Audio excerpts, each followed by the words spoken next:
I am a daughter of Historic Palestine. My dad,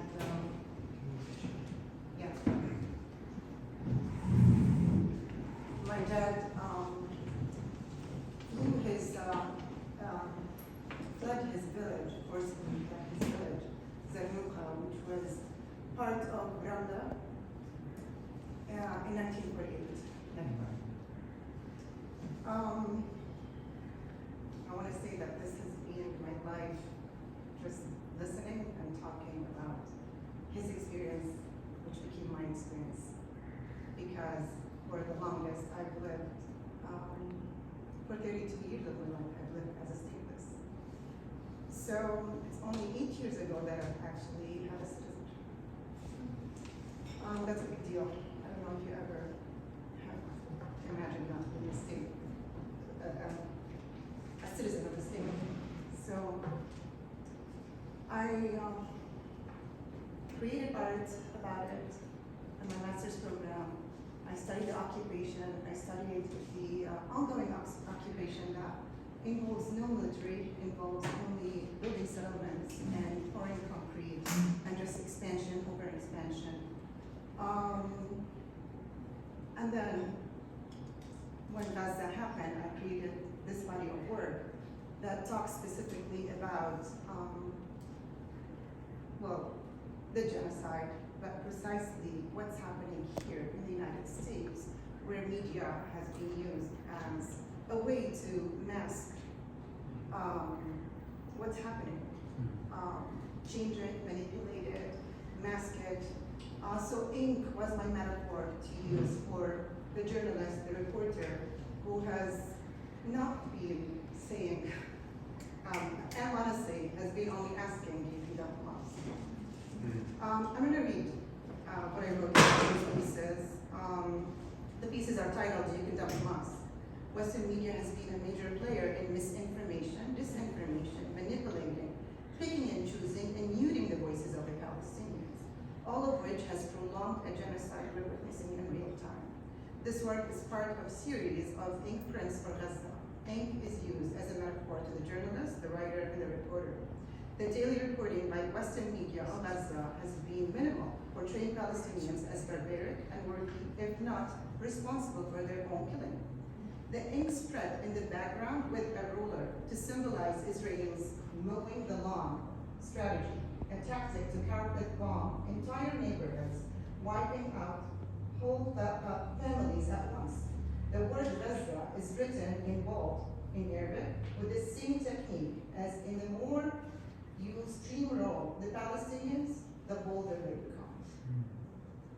All proceeds of this work goes to the displaced and mutual aid projects in Gaza. Aside from that,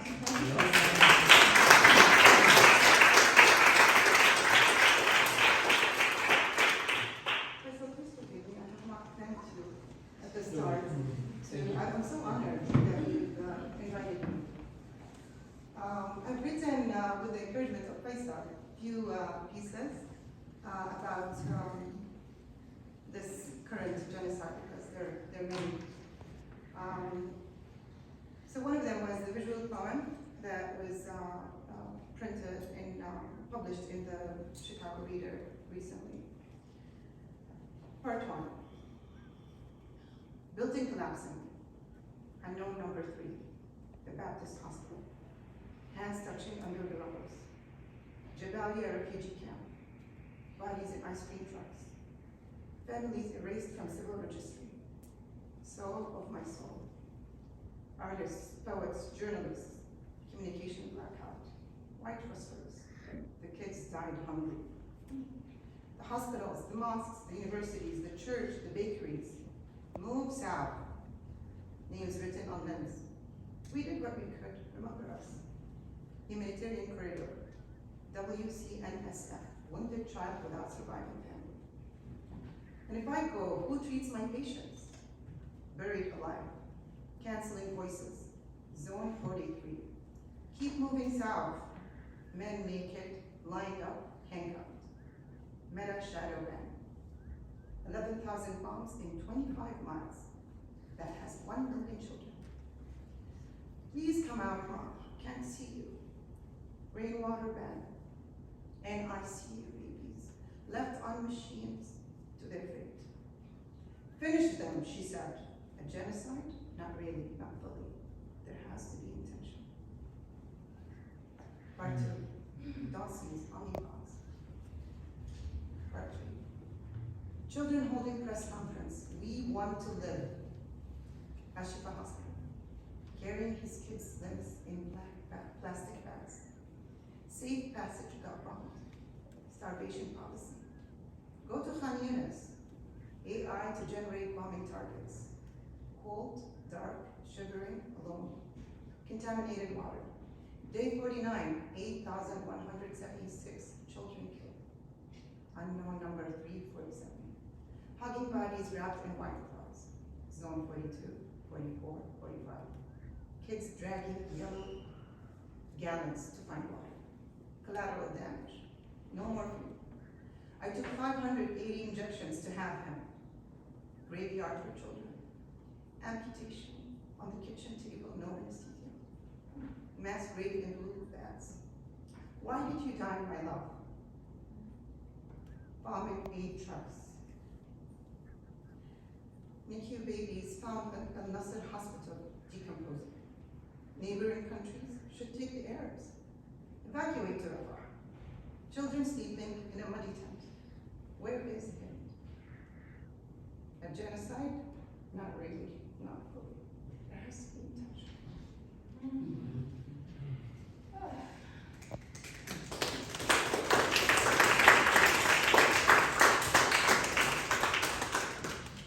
I created some verbs. I call them verbs to genocide.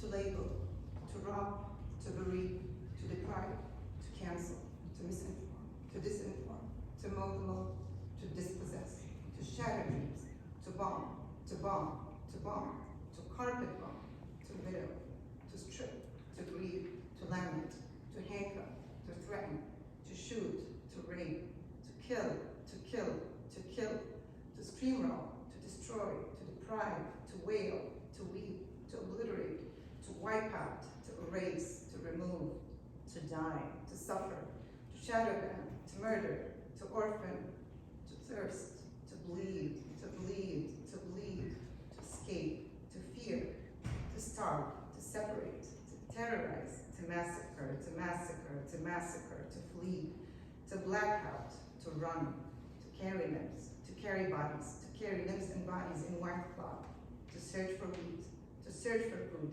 to search for crumbs, to sift through, to normalize, to fetishize, to lose, to wash, to displace, to leave, to evacuate, to set on fire, to unaccompany, to airdrop, to unaid, to shut, to imprison, to besiege, to block, to torture, to risk, to bear witness, to cry for help, to cry, to scream, to slaughter, to plan, to unmother, to finish them all, to amputate, to hug goodbye, to hug goodbye, to hug your last goodbye, to go back to where?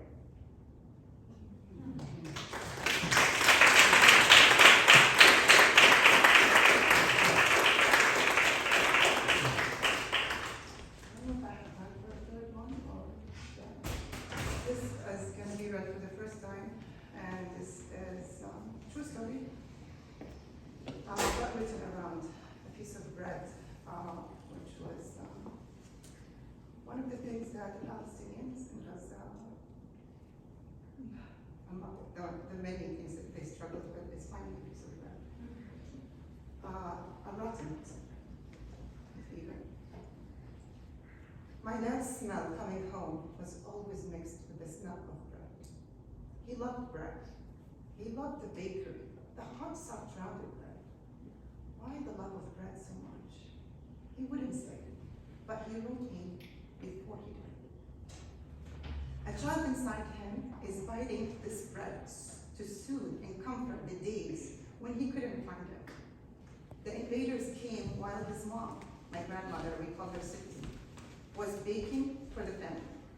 Hands dusted with flour, then wiped on her toe, her my dad couldn't get to eat his bread. Fear rushing through Siti's body for the news she has been hearing, but didn't want to believe. They're here. If you don't leave, you will be dead.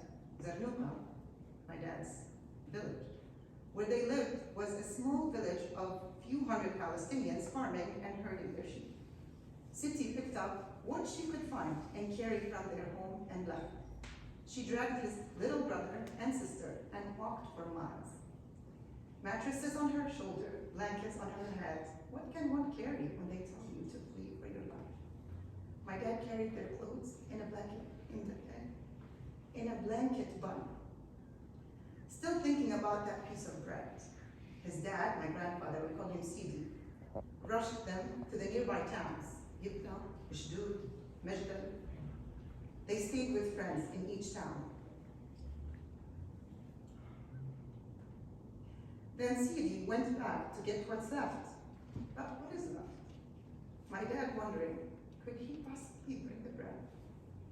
Watching airplanes full of immigrants landing, the settlers are increasing in numbers and in brutality. Sidi took a trip to Deir Snake, a nearby town, only to be showered with bullets. He made it sick. He feared for his family.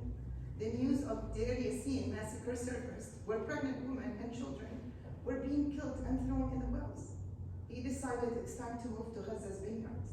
My dad still searching for wheat or almond to make some bread. From Gaza, they went to Rafah. Yes, the same Rafah that everyone is fleeing to right now. They stayed in the refugee camps in a big tent with another family. And then they were given a home. My dad was only 7. He couldn't go to school. But what is school when all you need is a piece of bread? It's the catastrophe. 1948, the invasion started in a small village of historic Palestine. No cameras to show the world. No one knew what was happening. It was all done in the dark. But what if ethnic cleansing was televised in 1948? Would my dad have gotten his piece of bread? Are the children in Gaza today getting